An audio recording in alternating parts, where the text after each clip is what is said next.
இந்த திரும்பி பார் அப்படின்னு சொல்லிட்டு ஒரு படம் வந்து பார்த்து போயிடலாம். நானும் இப்படிதான் பார்த்தேன், திரும்பி பாரு. ஓகே, திரும்பி பாருன்றது ஒரு டிஃபரெண்டான டைட்டில். அடுத்து ஆமா, ஏன்னா அது படத்துக்கும் அதுக்கு என்ன கனெக்ஷன் தெரியல.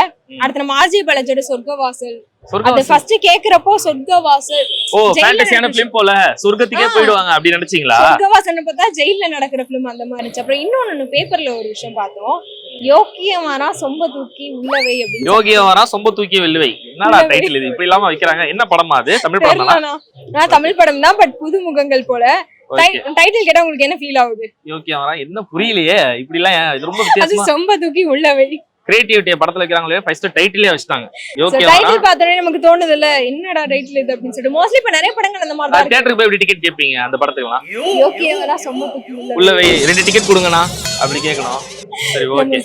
சோ இந்த அப்ப வாரிசுலாம் பாருங்க ரொம்ப கஷ்டம். அண்ணா வாரிசு 3 கொடுங்க, அண்ணா துணிவே இல்லண்ணா துணிவு 3 கொடுங்கண்ணா, 4 டிக்கெட் கொடுங்கண்ணா அப்படின்னா கேட்கணும். நான் தக்கலங்க, ஐயோ தப்பா எதுவும் சொல்லல நானு, அது படத்தோட டைட்டில் எப்படி இருக்கு அப்படின்னு. ஓகே, இந்த மாதிரி நிறைய படங்கள் இருக்கு. டக்குன்னு ஸ்ட்ரைக் ஆகல, இப்படி ஸ்ட்ரைக் ஆச்சுன்னா கமெண்ட் பண்ணுங்க. ஓகே, கமெண்டே பண்றீங்களா? சூப்பர்.